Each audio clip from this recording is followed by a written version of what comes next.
नमस्कार, आप देख रहे हैं 4 पीएम और मैं हूं आपके साथ निधि तिवारी। राष्ट्रपति द्रौपदी मुर्मू ने आज लोकसभा और राज्यसभा के संयुक्त सत्र को संबोधित किया। 18वीं लोकसभा के गठन के बाद राष्ट्रपति का ये पहला संबोधन था। इस दौरान राष्ट्रपति द्रौपदी मुर्मू ने सरकार का विजन देश के सामने रखा। उन्होंने 1975 के आपातकाल का भी जिक्र किया और अपने संबोधन में उन्होंने जब नॉर्थ ईस्ट का नाम लिया तो जिस तरह से मणिपुर में जो हिंसा भड़की हुई है, तो इसी को लेकर विपक्ष ने हंगामा शुरू कर दिया और नारेबाजी की। वहीं आम आदमी पार्टी ने राष्ट्रपति के अभिभाषण का बहिष्कार किया, ये कहते हुए कि ये सिर्फ सरकार के द्वारा लिखा हुआ भाषण है और सरकार के द्वारा ही जो है एक तरह से बोला जाएगा, सिर्फ और सिर्फ राष्ट्रपति इसका संबोधन करेंगे और हमारे साथ यानी कि केजरीवाल के खिलाफ जिस तरह की साजिश हो रही है, हम उसका विरोध संसद के बाहर दर्ज कराएंगे और राष्ट्रपति के अभिभाषण में जो है वो भाग नहीं लेंगे। इसके साथ ही जो है संसद सत्र में और जो आज की संसद चल रही है तो उसमें काफी कुछ देखने को मिला है, काफी कुछ बदलाव भी नजर आए हैं और क्या कुछ हंगामा खड़ा हो रहा है, किस बात को लेकर हो रहा है, तमाम चीजों पर हम चर्चा करेंगे और इस चर्चा में हमारे साथ मौजूद है प्रोफेसर अखिल स्वामी सर। सर बहुत बहुत स्वागत है आपका। सबसे पहले मैं संजय सिंह को सुनवाना चाहूंगी, जिस तरह से प्रदर्शन चल रहा है और संजय सिंह क्या कह रहे हैं, एक बार बयान सुनिए। रिहा करो, रिहा करो, केजरीवाल को रिहा करो, रिहा करो, रिहा करो, सीबीआई का दुरुपयोग बंद करो, बंद करो, बंद करो, जांच एजेंसियों का दुरुपयोग बंद करो, बंद करो, बंद करो, केजरीवाल को रिहा करो, रिहा करो, रिहा करो, तानाशाही नहीं चलेगी, नहीं चलेगी, रिहा करो, रिहा करो। ये मुख्यमंत्री जो 3 से प्रचंड बहुमत से जीत के आए हैं, उनको गिरफ्तार करके जेल में डाल दिया गया। और किस दिन जेल में डाला गया? जब सुप्रीम कोर्ट से उनकी जमानत पर मोहर लगनी थी, जब सुप्रीम कोर्ट से उनके छूटने की पूरी संभावना थी, उस वक्त केजरीवाल जी को सीबीआई ने गिरफ्तार कर लिया, ईडी कोर्ट ने उनको जमानत दे दी। तो मैं समझता हूं कि ये एक तानाशाही का बहुत बड़ा उदाहरण है और भारत के प्रधानमंत्री को जांच एजेंसियों के दुरुपयोग के ऊपर बोलना चाहिए, इसको रोकना चाहिए, अरविंद केजरीवाल को रिहा करना चाहिए। इस मांग को लेकर आज हम लोग यहाँ पर इकट्ठा हुए हैं, अपना प्रोटेस्ट दर्ज करा रहे हैं और राष्ट्रपति जी का हम पूरा सम्मान करते हैं, लेकिन राष्ट्रपति जी का जो अभिभाषण होता है वो सरकार का लिखा हुआ भाषण होता है। उस सरकारी भाषण में वो लोकतंत्र को लेकर बड़ी बड़ी बातें कहेंगे, उस सरकारी भाषण में वो संविधान को लेकर बड़ी बड़ी बातें कहेंगे, लेकिन जो सच्चाई है जमीन की, पूरे देश में भारत के संविधान और लोकतंत्र को कुचला जा रहा है। झारखंड के मुख्यमंत्री रहे हेमंत सोरेन जी को गिरफ्तार करके जेल में डाल दिया। वेस्ट बंगाल में जांच एजेंसियों का दुरुपयोग हो रहा है, महाराष्ट्र में जांच एजेंसियों का दुरुपयोग हो रहा है, दिल्ली में जांच एजेंसियों का दुरुपयोग हो रहा है। हमारे मुख्यमंत्री जेल में हैं, हमारे एक शिक्षा मंत्री को जेल में डाल दिया, स्वास्थ्य मंत्री को जेल में डाल दिया, मुझे 6 महीने जेल में रखा। तो इस सारे सवालों को लेकर आज हम लोग यहाँ पर इकट्ठा हुए हैं और हम लोग सरकार के लिखे गए भाषण का बहिष्कार कर रहे हैं। राष्ट्रपति जी के प्रति पूरा सम्मान है, उनका अपना कोई कार्यक्रम होगा तो निश्चित रूप से हम लोग उसमें शामिल होंगे। इंडिया ब्लॉक के लीडर से भी आप लोगों ने मदद मांगी है क्या? आज तो हमने अपने प्रोटेस्ट की शुरुआत की है, अब इंडिया ब्लॉक के भी नेताओं से बातचीत हो रही है और उनके समर्थन से भी इस आवाज को आगे बुलंद किया जाएगा। तो सर आपने सुना संजय सिंह को, जिस तरह की बातें वो कर रहे थे और अपना प्रोटेस्ट एक दर्ज करा रहे हैं, क्योंकि अरविंद केजरीवाल को बेल मिलने के बाद भी जिस तरह से सीबीआई ने गिरफ्तार किया और इसके बाद जो है स्टे लगा दिया गया और ये सारी जो है वो उनका कहना है कि तानाशाही का रवैया है ये, और इन्हीं सब तमाम चीजों को लेकर उन्होंने राष्ट्रपति के अभिभाषण का जो है वो बहिष्कार किया है। क्या कहेंगे सर? देखिए निधि, कैसी विडंबना है कि सभापति महोदय जो है वो इमरजेंसी की बात करते हैं, महामहिम जो है वो भी इमरजेंसी की बात करती हैं, जो 50 साल पुरानी घटना है। देखिए मैंने इमरजेंसी भी देखी है और मैंने आज की भी स्थिति देखी है। उस समय मैं जवान था, मैंने इमरजेंसी के खिलाफ लड़ा था क्योंकि वो इमरजेंसी एक ऐसा स्टेप था तो लोकतंत्र के खिलाफ था, लेकिन इमरजेंसी के समय भी इतनी बुरी स्थिति नहीं थी जो आज है। आपने सुना कि अपने पिताजी से पूछिएगा, अपने बाबा जी से पूछिएगा, उस समय लिंचिंग होती थी क्या धर्म के नाम पर? उस जमाने में हिंदू मुसलमान का कोई भेद था ही नहीं। अगर हिंदू पकड़े जाते थे तो मुसलमान भी इंदिरा जी ने पकड़े थे। आज के तारीख में धर्म संसद के अंदर खुलेआम भारत को तोड़ने के षड्यंत्र को दिखाया जाता है और एक धर्म को मानने वालों को खत्म करने की बात की जाती है। संसद के अंदर लोकसभा स्पीकर के सामने हिंदू राष्ट्र बनाने की बात हो रही है और सभापति महोदय कुछ नहीं बोल रहे हैं।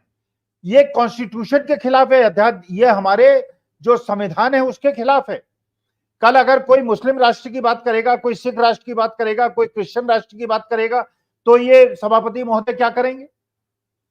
उस समय आचार्य विनोबा भावे ने लाखों करोड़ एकड़ जमीन भूदान में गरीबों को बंटवाई थी, अमीरों से लेकर। आचार्य विनोबा भावे ने इमरजेंसी को जो कहा था वो सब लोगों को पता है जो उस समय थे। आरएसएस ने भी इमरजेंसी का समर्थन किया था, हम लोगों ने विरोध किया था, आरएसएस ने समर्थन किया था। और ये आरएसएस जो मात्र संस्था है बीजेपी की, हम लोगों ने उस समय राजनीतिक, लेकिन ट्रेनें समय पे चलती थी, सरकारी अधिकारी समय पे आते थे। आज की तरह नहीं था कि राम जन्मभूमि के मंदिर पे जो छतें हैं वो टपकने लगे। वहां जो रामपथ बना हुआ है उसमें 6 महीने के अंदर गड्ढे पड़ जाएं। ऐसा नहीं हुआ था कि जो बड़े बड़े हाईवेज बन रहे हैं उसके अंदर गड्ढे हो जाएं। ऐसा उस समय इमरजेंसी में नहीं हुआ था कि लाखों बच्चों के हितों के साथ, उनके भविष्य के साथ खिलवाड़ किया जा रहा हो। अरे महामहिम राष्ट्रपति महोदय, हम आपका बहुत सम्मान करते हैं, आपको अपने भाषण में नीट परीक्षा के बारे में बोलना चाहिए। आपने सुना क्या इमरजेंसी के बारे में? उस समय पढ़ लीजिएगा। क्या किसानों को दिल्ली आने से रोका गया था? जितने भी संतों के आंदोलन होते थे या लोकसभा संसद भवन के बाहर होते थे, लाखों लोग इकट्ठे होते थे। क्या आपने देखा 2013 में जब रामदेव का आंदोलन हुआ था और अन्ना हजारे का आंदोलन हुआ था, तो क्या उनको दिल्ली आने से रोका गया था? क्या ये बात सच नहीं है कि 5 मंत्री, कैबिनेट रैंक के मंत्री रामदेव से मिलने गए थे और इनसे, अन्ना हजारे से मिलने गए थे और समझौता करने गए थे? और आज की तारीख में क्या हो रहा है?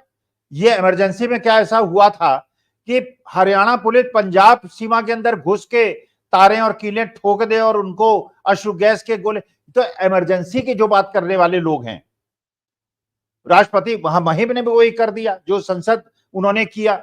अरे वास्तविकता यह है कि जो संसद के अंदर होना चाहिए, आपने विपक्षी नेताओं को आप सम्मान नहीं दे रहे हैं।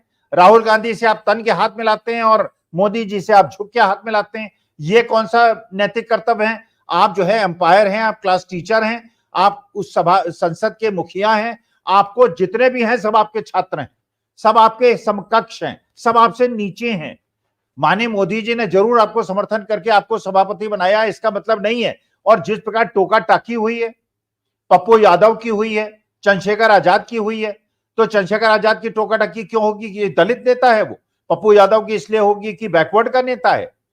ये किस प्रकार की लीक ये लोग स्थापित कर रहे हैं? इमरजेंसी टाइम में मैं एमबीए कर रहा था, मुझे स्पष्ट पता है कि जो लोग राजनीतिक रूप से सक्रिय थे, लेकिन अनुशासन जरूर उस समय स्थापित हो गया था, गलत था। इमरजेंसी जो थी वो लोकतंत्र के खिलाफ थी। लेकिन आज की जो घटनाएं हैं, आज जिस प्रकार से एक अगर कोई लेखक कुछ लिख देता है, कोई किसी के बच्चे जो है नमक के साथ रोटी खा रहे हैं, या कोई जमीनी समस्या के बारे में बोल देता है, उसको अर्बन नक्सल बना के आप जेल के अंदर डाल देते हैं। 22-24 साल के अंदर जेल डाल देते हैं, लोगों की लिंचिंग हो जाती है। और जो आदमी ग्राहम स्टेन्स को जिंदा जलाने के लिए जो एजिटेशन में आदमी बैठा था, उसको आप चीफ मिनिस्टर बना देते हैं। तो मेरे हिसाब से तो आज बात करनी चाहिए सभापति महोदय को और महामहिम को, तो आज बात करनी चाहिए नीट परीक्षा पे, आज बात करनी चाहिए एमएसपी की गारंटी पे, आज बात करनी चाहिए जो देश के साथ आज समस्याएं, कभी 50 साल पहले चले जाते हैं, कभी 300 साल पहले चले जाते हैं, अकबर के जमाने में, मुगल एम्पायर। अरे भैया, आज 21वीं शताब्दी में देश है, देश को आगे ले जाना है। आगे ले जाने के लिए जो आज समस्याएं आपके सामने हैं, उसके क्या समाधान है, ये संसद के अंदर बताइए और देश उसको सुनेगा। जी सर, और फिर आज हुआ यूँ कि जब राष्ट्रपति अपने संबोधन में कह रही थी कि मेरी सरकार नॉर्थ ईस्ट में स्थायी शांति के लिए उन्होंने काम किया है, तब विपक्ष जो है वो मणिपुर, मणिपुर चिल्लाने लगा और पूछने लगा कि मणिपुर में क्या हुआ है? और ध्यान देने वाली बात ये भी है कि संसद में बार-बार इस चीज़ को लेकर सत्ता पक्ष को ही दिखाया जा रहा था। पूरे भाषण में सत्ता पक्ष की तरफ ही कैमरा किया गया और विपक्ष आवाज़ उठा रहा था, फिर भी उसे दिखाया नहीं गया। तो ये फिर से वही चीज जो पिछले 5 साल में की जा रही थी। भाई देखिए, मेरा तो सुझाव है विपक्ष के सारे नेताओं का, आप संसद से बाहर निकलिए और देश की जनता को नीट के बारे में और किसानों की समस्याओं के बारे में और देश के अंदर जो धार्मिक सौहार्द बिगाड़ा गया है उसके बारे में जनता सड़क पे चलिए। संसद में आपके सामने यही होगा। ओम बिरला साहब ने जिस प्रकार का प्रदर्शन 2 दिन के अंदर कर दिया है, वो बिल्कुल उसी प्रकार से करेंगे जैसे उन्होंने पिछली बार किया है। लोगों को सस्पेंड करेंगे, लोगों को निष्कासित करेंगे, ऊट-पटांग बिल पारित करेंगे और ये नीतीश कुमार, चंद्रबाबू नायडू भी देख लें कि देश के जनता के साथ किस प्रकार का न्याय हो रहा है। महंगाई पे बात नहीं हो रही है। अरे महंगाई पे बात कीजिए, बेरोजगारी पे बात कीजिए, अग्निवीर पे बात कीजिए, किसानों के बारे में बात कीजिए, बच्चों के बारे में बात कीजिए। 50 साल 100 साल पुरानी बातें लेके आप जो है पुराने गड़े, जिसके लिए इंदिरा गांधी ने माफी मांग ली भाई, इंदिरा गांधी ने उसके लिए माफी मांग ली। अब उसके बाद क्या चाहते हो? गलती की उन्होंने, मान लिया। 77 में जनता ने उनको हरा दिया, हम लोगों ने भी हराया, हम लोगों ने पैसे भी दिए, हम लोग गांव गांव भी गए इंदिरा गांधी के खिलाफ। लेकिन 80 में हमने फिर इंदिरा गांधी को जिता दिया, क्योंकि निकम्मे लोगों ने जो इमरजेंसी इंदिरा जी ने लगाई थी उसको 3 साल ये लोग संभाल नहीं पाए। 1980 में हमने फिर जिता दिया, 1984 में फिर हमने कांग्रेस पार्टी को जिता दिया। भाई इंदिरा जी का योगदान भी इस देश में कम नहीं है। सन 71 में जिस प्रकार से पाकिस्तान को 2 टुकड़े में बांटा था, वो आज विश्व में एक मात्र घटना है। हमने पाकिस्तान को केवल बाकी तरह से नहीं, हमने भौगोलिक रूप से तोड़ा था, वो इंदिरा जी ने किया था। तो इंदिरा जी की बहुत अच्छाइयां हैं, उसकी बात भी करो कि अटल जी ने कहा था कि वो दुर्गा माता हैं, कहो कि आरएसएस ने उनकी बड़ाई की थी, कहो बीजेपी के नेताओं ने उनकी बड़ाई की थी, कहो कि लोगों ने कहा था कि एकमात्र पुरुष प्रधानमंत्री आज तक अगर हिंदुस्तान में कोई हुआ है और उनके मंत्रिमंडल में अगर कोई पुरुष हुआ है तो वो इंदिरा गांधी हुई है। तो इंदिरा गांधी के जो पॉजिटिव कंट्रीब्यूशंस हैं उनकी बात भी करो। फिर बताओ कि अटल जी ने उनको दुर्गा माता कहा था। नेगेटिव बात तो बताते हो भाई, उन्होंने माफी मांग ली, गलती है, आपने, जनता ने उनको हरा दिया, उस बात का उन्हें दंड दे दिया। लेकिन आपको इस बात का दंड क्यों ना दें कि आप बच्चों को नौकरी नहीं दे रहे हैं, आप किसानों को प्रताड़ित कर रहे हैं, आप अग्निवीर से बच्चों को प्रताड़ित कर रहे हैं। आज की बात का जवाब दो, 50 साल पहले चले जाते हैं। सर, आपने परीक्षा की बात की कि द्रौपदी मुर्मू ने परीक्षा की बात नहीं की और अभी खबर आ रही है कि परीक्षा को लेकर उन्होंने बोला है पेपर लीक की जांच को लेकर सरकार जो है वो प्रतिबद्ध है और बहुत कड़ी सजा दिलाई जाएगी दोषियों को और बहुत सख्त कानून जो है वो बना दिया गया है और पिछली सरकारों में पेपर लीक की घटनाएं होती रही हैं। तो यहाँ पर भी पिछली सरकार का जिक्र हो रहा है, वो भी राष्ट्रपति के द्वारा। तो आप सोचिए कि ये तो बिल्कुल ही लिखा हुआ ही तो भाषण माना जाएगा जिसका बहिष्कार किया जा रहा है विपक्ष के द्वारा। अच्छा ये बताइए, अगर जो ये नीट परीक्षा में जो द्रोही लोग हैं जिन्होंने बेईमानी की है और ये किया, उनको सजा मिलने से मेरे देश के जो 30-32 लाख बच्चे हैं, चाहे वो नीट में हो या यूजीसी पीजी नेट पे हो या यूजीसी नेट पे हो, उनको न्याय मिल जाएगा। अरे ये बात तो, अगर डीजी को आपने केवल स्थानांतरित किया है, डीजी को अरेस्ट कर लेते आप और डीजी का नार्कोटिक वो कौन सा एक टेस्ट होता है, वो टेस्ट करा लीजिए, आपको पता चल जाएगा कि वो आदमी जो है इसके अंदर बिल्कुल लिप्त है पूरी तरह से। सारे के सारे पेपर लीक हुए हैं, खुलेआम बिहार के अंदर लीक हुए हैं, मुंबई के अंदर लीक हुए हैं, गुजरात के अंदर लीक हुए हैं, हर जगह जहां जहां बीजेपी की सरकारें लीक हुए हैं, हजारों करोड़ों रुपए इसमें बनाया गया। तो अगर आप मान लीजिए कानून बनाए, पहले आपने कानून क्यों नहीं बनाया? आपको तो 11 साल हो गए सत्ता में, हर साल आपके पेपर लीक हो जाते हैं। व्यापम हुआ था ना, व्यापम में कितने बच्चे जेल के अंदर गए, कितने लोगों की मौत हो गई। व्यापम के बाद आपने कानून क्यों नहीं बनाया? अब कानून बनाएंगे, अगले साल फिर पेपर लीक हो जाएंगे। तो मेरे देश के बच्चे जो आज जिस परेशानी में जूझ रहे हैं, फिर राष्ट्रपति जो है वो, पहले भी ऐसे होता था। अरे पहले तो हत्याएं भी होती थी, मर्डर भी होते थे, तो क्या अब मर्डर करोगे तुम? संसद के अंदर मर्डर करोगे? अरे जब पुराने समय में जो चीजें हुई उसका दंड हमने कांग्रेस पार्टी को दिया। हमने 2014 में भी हराया, हमने 2019 में भी हराया।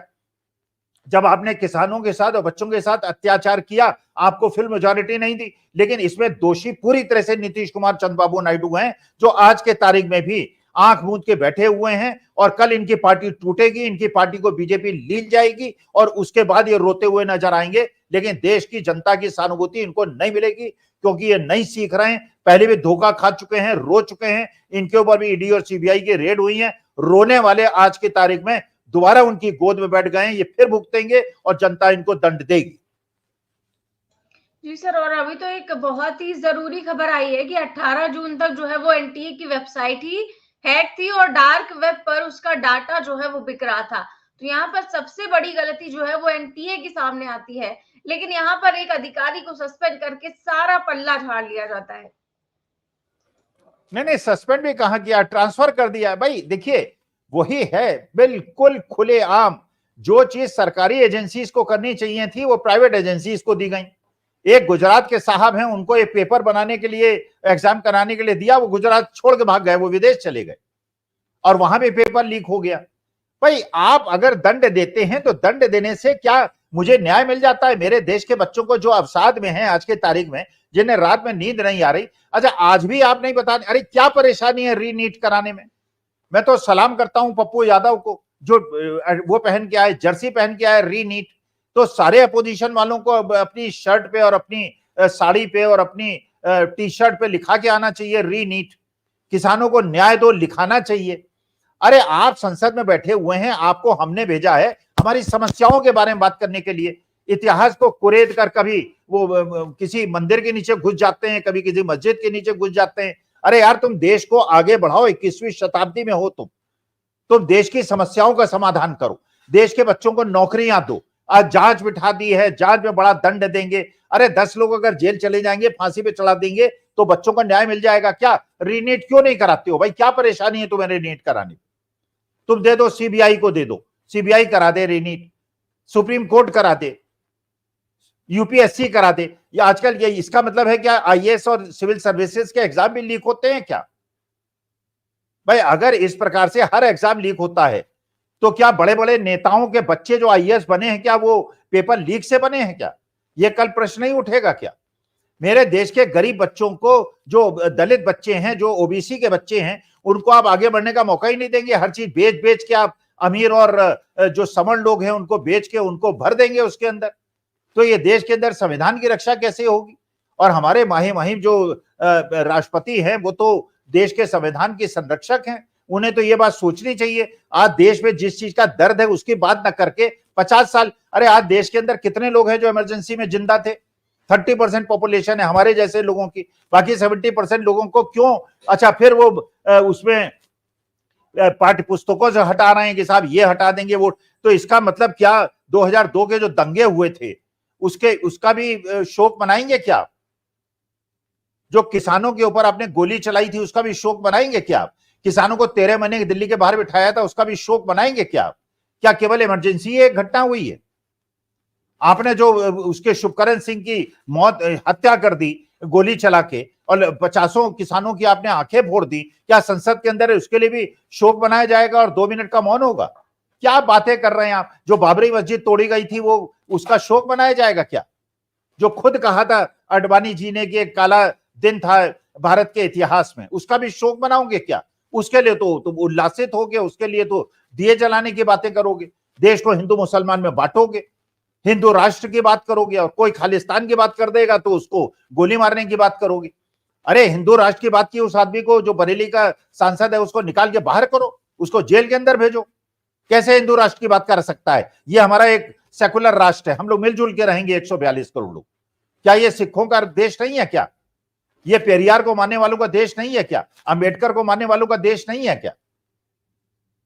तो हर आदमी, अब पेरियार ने कहा था, भाई देखिए पेरियार ने, मैं वैसे तो सनातनी हूं और सनातन धर्म का बिल्कुल कट्टर समर्थक हूं, एक पेरियार ने बात कही थी, बताइए उसमें कहां गलती है निधि?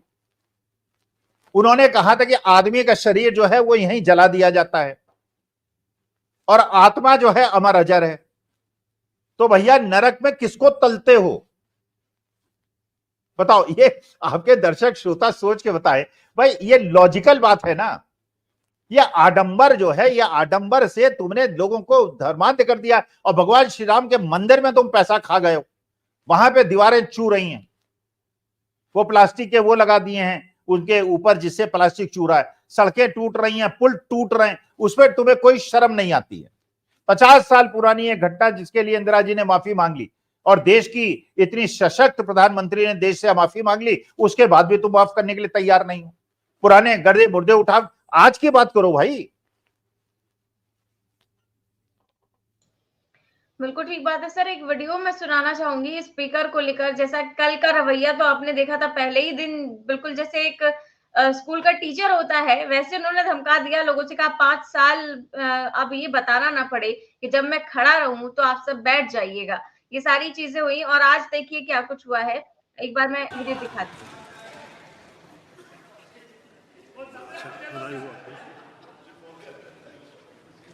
संविधान की शपथ तो ले ही रहे हैं, ये संविधान की शपथ है।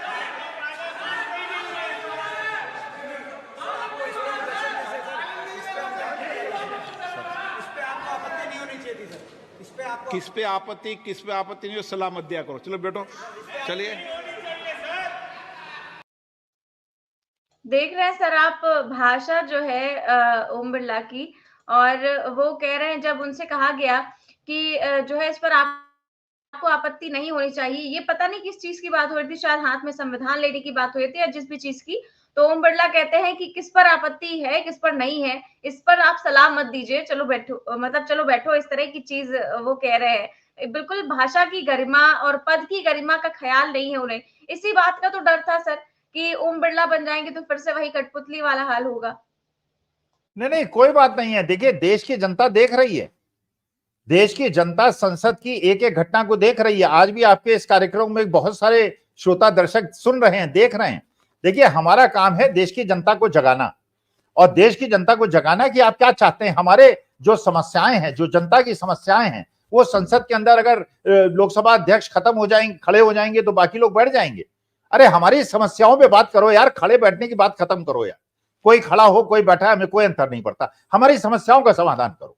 तुम महंगाई काबू में लाओ, तुम बेरोजगारी दूर करो, तुम नीट समस्या के बारे में रीनीट कब कराओगे ये बताओ। आज देखिए, दिल्ली की सड़कें भरी हुई हैं संसद के बाहर, हजारों बच्चे जो है वो आंदोलन कर रहे हैं, पूरे देश के अंदर आंदोलन कर रहे हैं। पूरे देश का पूरा हिंदुस्तानी समाज जो है परेशान है, और ये लोग जो है केवल हिंदू मुसलमान का नैरेटिव के अलावा इनके पास कोई नैरेटिव नहीं।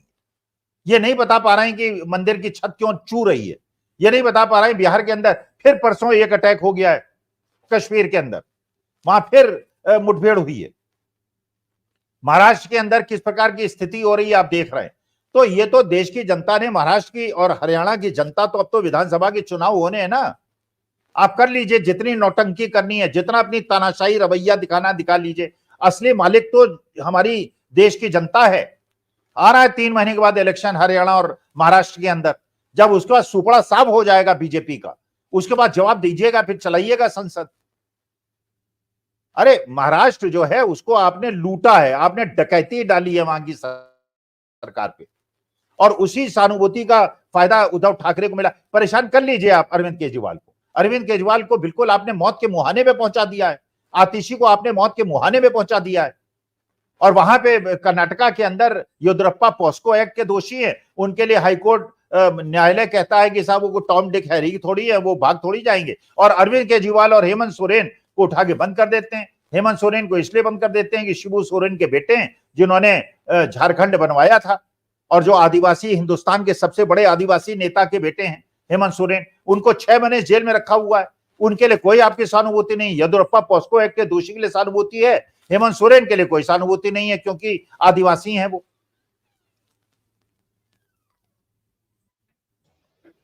बिल्कुल ठीक कह रहे हैं सर आप। और हमारे जो एक दर्शक हैं वो भी यही पूछ रहे हैं, आपने जनता की बात की, जनता पूछ रही है कि प्रोफेसर साहब वही सरकार वही स्पीकर, क्या बदला सर? कुछ बदलेगा?